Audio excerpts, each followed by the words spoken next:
Hello! Today we're going to be reading from the Journeys reading series by Houghton Mifflin Harcourt. And we're going to be reading story number 22. And this story is called Gloria, Who Might Be My Best Friend. Before we start, I'm going to show you some brief vocabulary words, and then we'll go over these words at the end.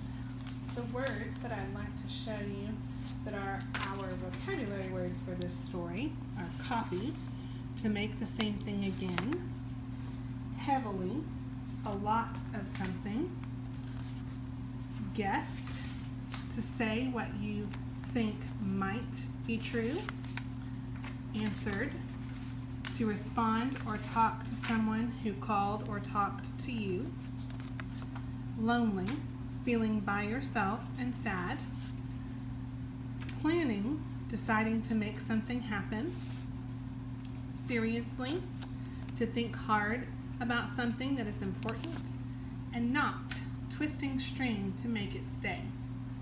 In this story, Gloria, Who Might Be My Best Friend, we're going to read about a couple of topics.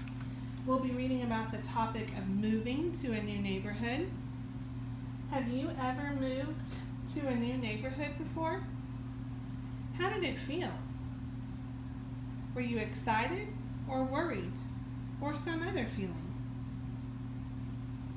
We'll also be talking about the topic of making a kite. Have you ever flown a kite before? Have you ever made a kite before? If you haven't, maybe you can make one after reading this story. And we'll also be talking about wishes. Have you ever wished on something? Do you know of a trick or superstition or rhyme that helps you make a wish? Listen for those topics and friendship in the story Gloria, Who Might Be My Best Friend. By the end of this story, I'd like to ask you, what can you learn from a character's words and actions? This is Julian, and this is Gloria. At the end, I'll ask you what Julian's words and actions helped you learn about him, and what Gloria's words and actions helped you learn about her. The title of this story is Gloria, Who Might Be My Best Friend, from the stories Julian Tells, by author Anne Cameron, and illustrated by Mike Reed. If you have a girl for a friend, people find out and tease you. That's why I didn't want a girl for a friend. Not until this summer, when I met Gloria.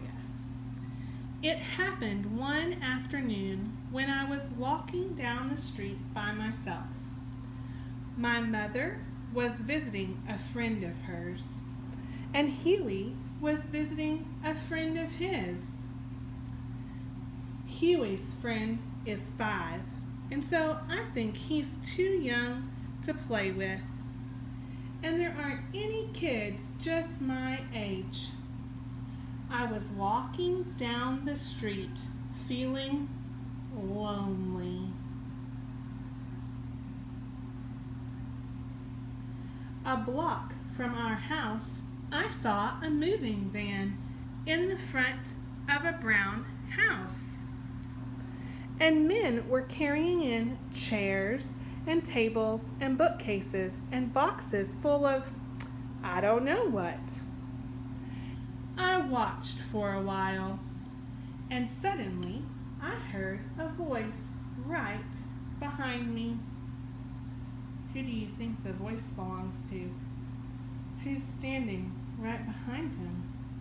We can't see in this picture.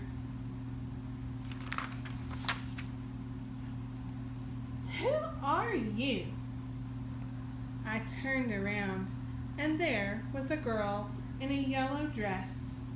She looked the same age as me. She had curly hair that was braided into 2 pigtails with red ribbons at the ends. I'm Julian, I said. Who are you? I'm Gloria, she said. I came from Newport. Do you know where Newport is? I wasn't sure, but I didn't tell Gloria. It's a town on the ocean, I said. Right, said Gloria. Can you turn a cartwheel? She turned sideways herself and did 2 cartwheels on the grass. I had never tried a cartwheel before, but I tried to copy Gloria. My hands went down in the grass. My feet went up in the air. And I fell over. I looked at Gloria to see if she was laughing at me. If she was laughing at me, I was going home and forget about her. But she just looked at me very seriously and said, "It takes practice." And then I liked her. What do you learn about Gloria when Julian does a cartwheel? What do you learn about this character by her words and actions? What did Gloria say to Julian when he tried to do a cartwheel and fell? Would you want to be friends with someone who had words and actions like Gloria? I know I would.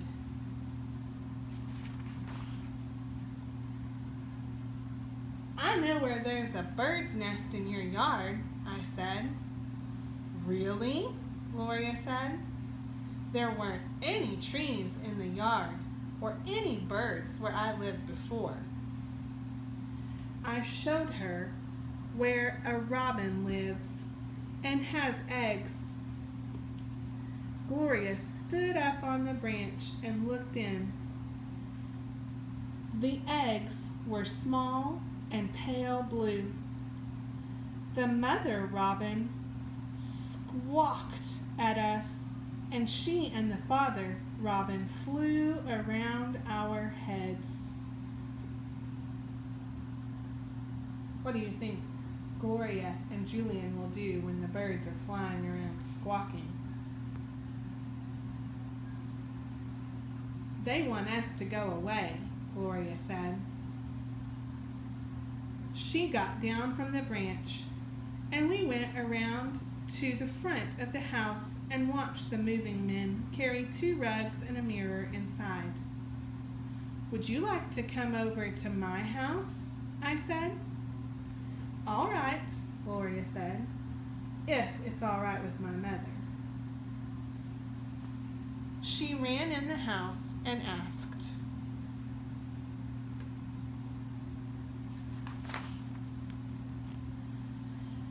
It was all right, so Gloria and I went to my house, and I showed her my room and my games and my rock collection, and then I made strawberry punch, and we sat at the kitchen table and drank it. You have a red mustache on your mouth, Gloria said. You have a red mustache on your mouth, too, I said. Gloria giggled, and we licked off the mustaches with our tongues. I wish you'd live here a long time, I told Gloria. Gloria said, I wish I would too. I know the best way to make wishes, Gloria said. What's that? I asked.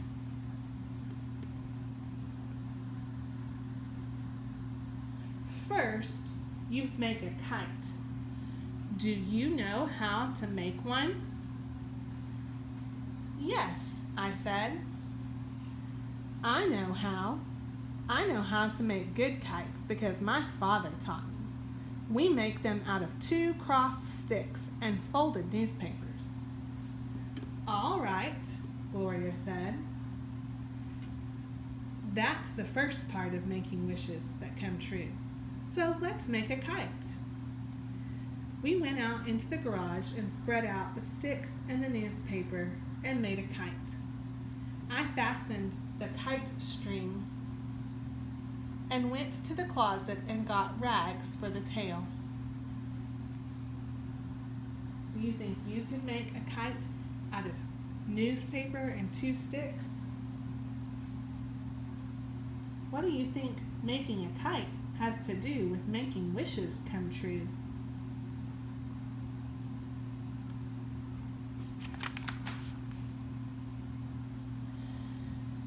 Do you have some paper and 2 pencils? Gloria asked, because now we make the wishes.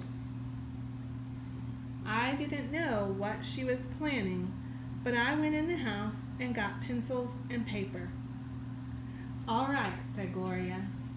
Every wish you want to have come true, you write on a long, thin piece of paper. You don't tell me your wishes, and I don't tell you mine. If you tell your wishes, don't come true.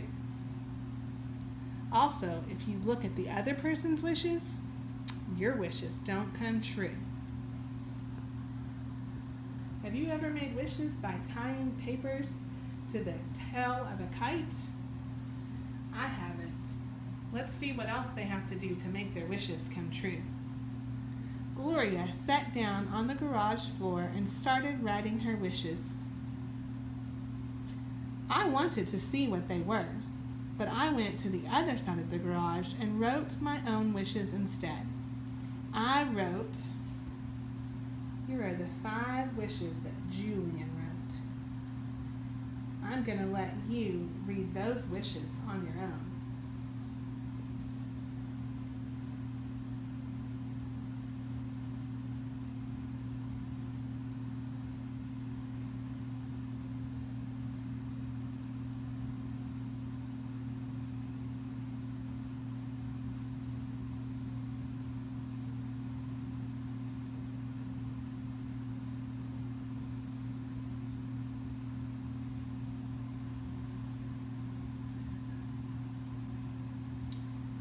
Do you have any of the same wishes that Julian is writing on his paper?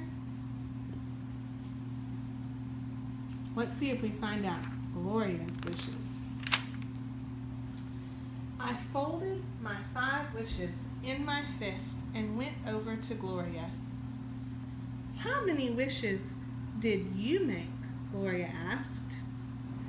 5, I said. How many did you make? 2, Gloria said. I wondered what they were. Now we put the wishes on the tail of the kite, Gloria said. Every time we tie one piece of rag on the tail, we fasten a wish in the knot. You can put yours in first. I fastened mine in, and then Gloria fastened in hers, and we carried the kite into the yard. How do you think they make sure the wishes come true?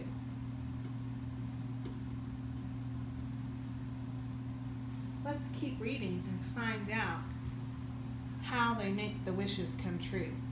Also, listen for the description of the kite tail that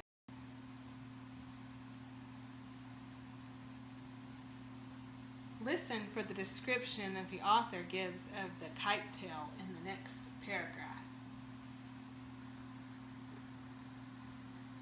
You hold the tail, I told Gloria, and I'll pull. We ran through the backyard with the kite, past the garden and the fig tree, and went into the open field beyond our yard. The kite started to rise. The tail jerked heavily, like a long, white snake. Do you think that the tail of the kite looks like a long, white snake? In a minute, the kite passed the roof of my house and was climbing toward the sun. When you've flown a kite, has it gone higher than the roof of your house?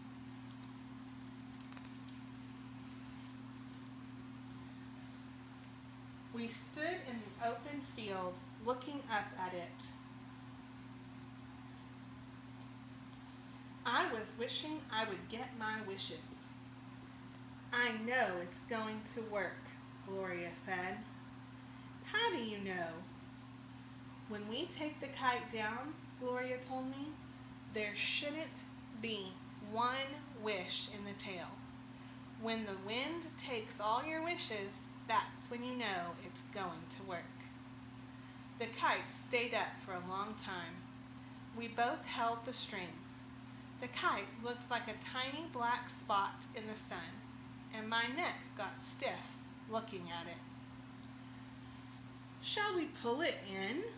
I asked. All right, Gloria said. We drew the string in more and more until, like a tired bird, the kite fell at our feet. How is a kite like a bird? That's good descriptive language that the author is using. That the kite fell at their feet like a tired bird.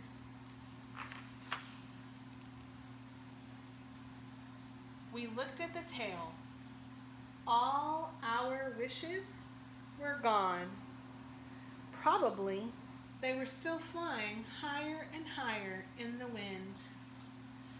Maybe I would see the catalog kites and get to be a good soccer player and have a ride in an airplane and the tallest fig tree in town. And Gloria would be my best friend. Gloria, I said, did you wish that we would be friends?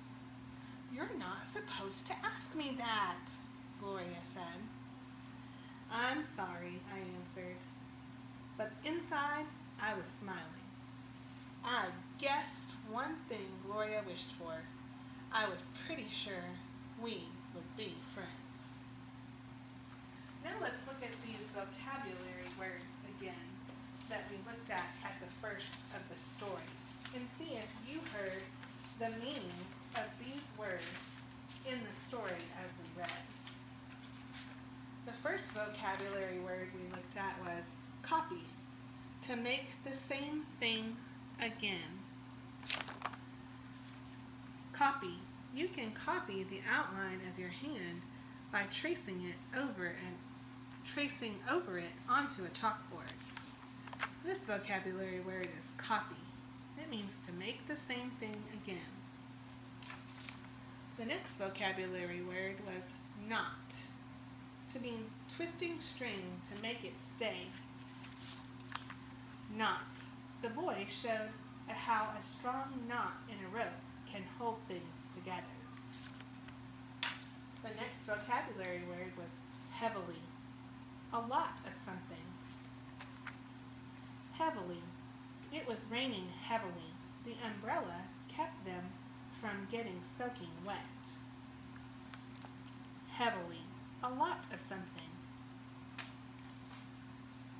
Guessed. Guessed means to say what you think might be true. Guessed. The boy hid his eyes. He guessed that his friend was hiding behind a big tree. Guessed. Say what you think might be true. Planning. Deciding to make something happen. Planning. They were planning to fly their kite at the park today. Planning. Deciding to make something happen. Lonely. Feeling sad and by yourself. Lonely. She misses her friend who moved to another town. She is lonely. Lonely. Feeling by yourself and sad. Seriously. To think hard about something that is important. Seriously. The boy takes playing chess seriously. He does not laugh or joke around. Seriously. To think about something that is important. Answered. To respond or talk to someone who called or talked to you. Answered. When the phone rang, she answered it and said hello. Answered. To respond or talk to someone who called or talked to you. I hope you enjoyed reading story number 22. Gloria. Who Might Be My Best Friend by Ann Cameron.